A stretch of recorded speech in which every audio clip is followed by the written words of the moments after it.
결시율이 미치는 영향에서 핵심은 실제로 국어가 지금 1등급 구분 점수가 123점이고요. 표현 점수로.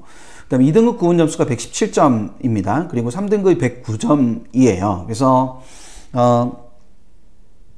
아니요. 이게 2등급, 3등급, 4등급 구분 점수예요. 자, 그래서 2등급, 3등급, 4등급 구분 점수가 이렇게 나뉘어지는데, 이걸 제가 접수인원 기준으로, 응시인원 기준으로 결시율을 12.09%, 즉, 전년도 수능, 2022학년도 수능으로 한번 바꿔서 계산을 해 본 거예요. 그러니까, 여기서, 이게 또 처음부터 설명을 드리자면, 2등급은 11%가 딱 넘는 시점이에요. 그래서 응시인원 기준으로 11%가 딱 넘는 시점이 여기죠. 예, 12.14%. 10.74%까지는 2등급인 거고, 그 다음에 11.24%로 딱 넘어가면 거기까지가 딱 2등급인 거거든요. 그리고 여기가 딱 넘어가 버리면 3등급이 되는 거예요. 그래서 12.14%까지가 여기 이제 123점이고, 그 다음에 3등급은, 거기서 이제 12%를 더하는 거니까 23%까지가 3등급이거든요. 그러면 21.58%까지는 문제가 없는데 23.56%가 딱 넘어가는 선이니까 거기까지가 딱 3등급인 거고, 그 다음에 4등급은 거기서 이제 다시 17%를 더해서 40%까지라서 40%가 딱 넘는 선이 뭐가 되냐면 4등급 구분 경계선이 되는 겁니다. 그래서 123, 117, 109라는 국어의 등급 구분 점수가 나오는 거예요. 자, 여기까지가 일단 이해가 되셔야 돼요. 자, 다시요. 2등급은 11%가 넘는 그 시점까지가 2등급이고, 그 다음에 그 다음 점수부터 3등급이고, 그 다음에 3등급은 23%가 딱 넘는 시점까지가 3등급이고, 그 다음에 40%가 넘는 선까지가 4등급이다. 이렇게 되는 겁니다. 되셨죠? 네, 그거를 하나 기억을 해 두시면 돼요. 예, 그래서, 그거는 그러니까 뭐, 왜 안 보는지는 잘 모르겠지만, 뭐 여러 가지 이유가 있겠죠, 사실은. 예, 근데 일단은 요 상태, 요게 이해가 되셨으면 1이라고 해주세요. 예, 그래서 아마 이거를 처음 들으시는 분들도 계실 거예요. 오늘 이 얘기를 처음 들으시는 분들도 계실 텐데, 자, 그러면 그 구조로 가지고 생각을 해보면,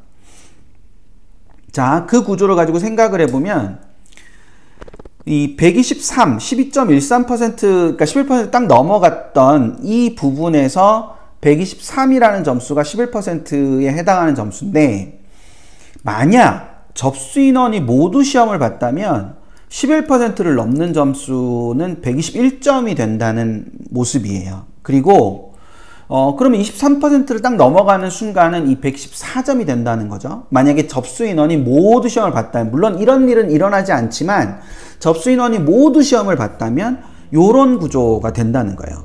그리고 40%가 넘어가는 시점은 없어요. 근데 만약에 전년도 수능 기준으로 12.09% 기준으로 올해 9평을 응시를 했다면 아이들이, 그렇게 되면 그 도수 분포표에 따르면 2등급 컷이 122, 즉 여기가 12%가 넘어가는 시점이 되기 때문에 여기가 되는 거고, 그 다음에 3등급 구분, 즉 23%가 넘어가는 시점은 점수는 여기가 되는 거예요. 115점이 되는 거죠. 그래서 117점보다 더 밑으로 떨어지게 되는 거죠. 그러니까 원점수로 2점이나 3점 정도가 더 등급컷이 내려가게 되는 구조를 갖게 된다는 거죠. 심지어 만약에 40%가 넘는 시점은 여기 앞까지가 39%고요.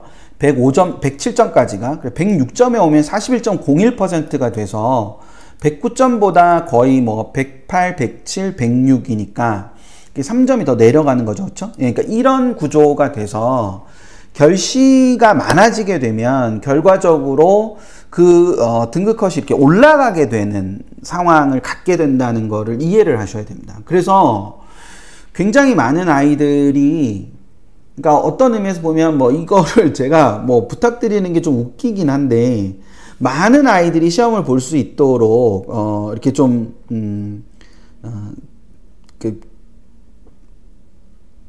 기도한다고 할까? 그러니까 많은 아이들이 이렇게 시험에 응시할 수 있도록 이렇게 많이 격려하고 또 이렇게 응원하고 하는 것이 굉장히 중요한 겁니다. 이게 이렇게 보시면 되게 이렇게 좀 명확하게 보이시죠? 예, 그러니까 실제로 이렇게 등급컷 자체가 이렇게 변동되는 걸 보면 결시율이라는 것이 굉장히 중요한 거다. 그래서 우리가 가채점 등급컷을 이제 보통은 이렇게 내잖아요. 가채점 등급컷을 낼 때 그 가채점 등급컷이 결과적으로 이게 잘 안 맞게 되는 이유 자체가 궁극적으로 이 결시율 자체의 예측 자체가 힘들기 때문에 그런 거예요. 참고로 말씀드리면 그 올해 영어가 9월에 영어가 이제 뭐 역대급으로 쉬웠다 그래가지고 15% 제 기억으로는 15%였던 걸로 기억하는데 아마 맞을 겁니다. 그 15%로 알고 있는데 그것이 기본적으로 만약에 이게 왜 여기 가서 나오나? 만약에 그 결시율이 줄어들었다면 12% 정도 선으로 줄어들었다면 영어 1등급의 비율이 12%가 돼요.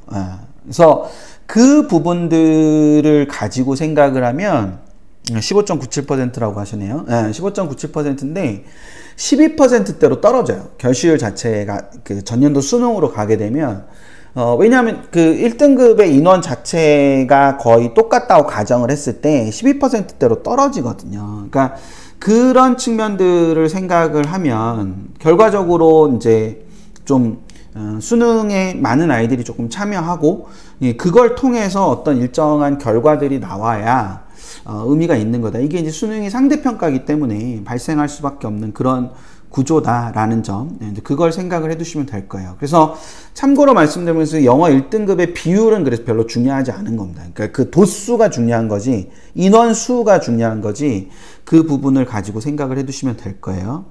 플로나송님께서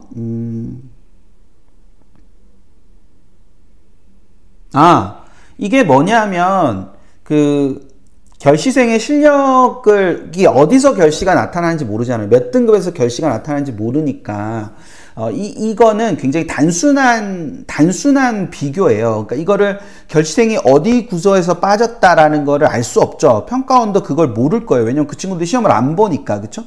그래서 제가 이 계산을 하는 거는 전체 분모 분의 비율이 나올 거잖아요. 근데 전체 분모가 12%일 때랑 20%일 때랑 결시가 없을 때랑 이 분모 자체가 다르니까 당연히 비율 자체가 달라지게 되겠죠. 그래서 그걸 갖고 이렇게 보는 거다라고 생각을 하시면 될 거예요. 근데 통상적으로 보면 결시라는 친구들이 수능에 관심이 별로 없다 보니까 그럼 결과적으로 좀 이제 조금 아래쪽에 이제 분포할 거라는 가정을 하고 위쪽에 특히 3, 4등급까지는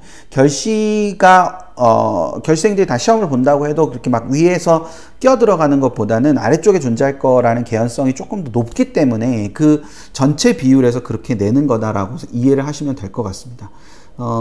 플로나송님께서 이해가 되셨기를 바라면서 자, 이 결시는 그렇게 생각을 해두시면 될 겁니다. 그래서 앞으로 계속 이제 그런 캠페인이라고까지 하긴 좀 그렇고 이렇게 많이 응시하기를 좀 바라는 그런 쪽으로 갔으면 좋겠다라는 거 이제 그 부분 생각을 해두시면 좋겠고